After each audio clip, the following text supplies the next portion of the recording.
Now, if it's had that effect over here, what about the other side of the pond? My goodness. Just when you thought, they might be able to paper over the cracks, President Joe Biden does it again.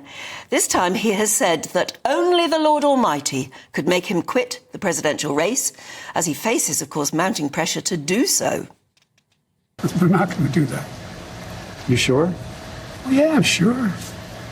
Look, I mean, if the Lord Almighty came out and said, Joe, get out of the race, I'll get out of the race. The Lord Almighty's not coming down. And this all comes as the US president claims to be a black woman in his latest gaffe on the campaign trail. By the way, I'm proud to be, as I said, the first vice president, first black woman, served with a black president. What? What do you make of that? You have to play that several times and you still don't quite get it. No. Well, joining us now is the former advisor to the Clinton and Bush administrations, Steve Gill. Good morning, Steve. Just when you thought it couldn't get any worse, it sort of does. As you guys want to take a break from your chaos in politics, you go, hey, let's look at it could be worse. The thing about it, Steve, is, OK, it's a gaffe. We know that he's gaffe prone. But the big question still is, can this guy be on the ticket? Can he still run the country, even within his own camp? That debate on ABC television last night was meant to steady the nerves of a nation. Did it? Not one bit. And this is beyond gaffe. There is a serious incapacity that Joe Biden is enjoying. We saw it, and unfortunately the world saw it in the debate last Thursday. Both our friends across the world and our enemies like Kim Jong-un and Putin and President Xi, everybody saw this. And I think it puts not only America in danger, but the world in danger to know this guy who's the leader of the free world is incapable of behaving and acting. And I think there's been too much in the U.S. focused on the politics of it, whether he should be the nominee for the Democrats again. He shouldn't keep being president with the level of incapacity he has shown, and he's not shown any improvement over the last 4 or 5 days.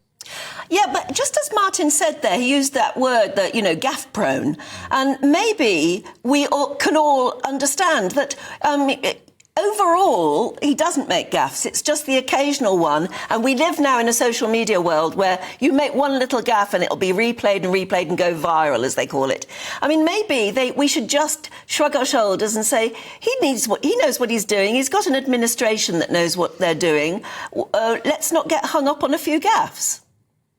Well, I don't think we have an administration that knows what they're doing. When you look at energy policy that has gas prices twice what they were, food prices, bread, eggs, milk, twice what they were when he took office. I mean, you look at the border, millions are flowing across the border illegally, and in foreign policy, it's not working. So I keep telling people the personality is the least of the problems with Joe Biden. It's the policies. And you don't fix that with Kamala Harris or any of the other Democrats. They will pursue the same failing policies. So you don't fix that. I will say some of the gaffes are over pushed.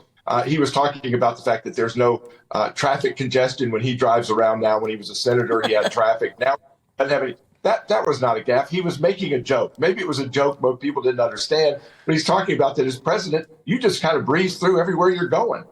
OK, Steve, just to sort of try and figure out if this was a gaffe or something altogether more surreal, let's listen to that clip again. By the way, I'm proud to be, as I said, the first vice president, first black woman, served with a black president. Now, Steve, I know we live in an era where we can all be whatever we want to be. We can all live whatever life we want. We can all transition. He might think he's a black woman. No, he doesn't. That's not fair. But the fact of the matter is, we know he was actually talking about Kamala Harris. But he just lost his way, and it's nakedly abundant.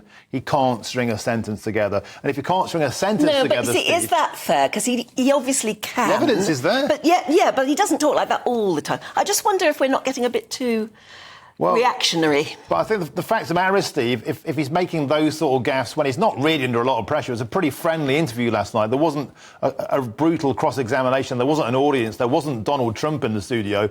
Can this guy be trusted with the big things like the nuclear codes?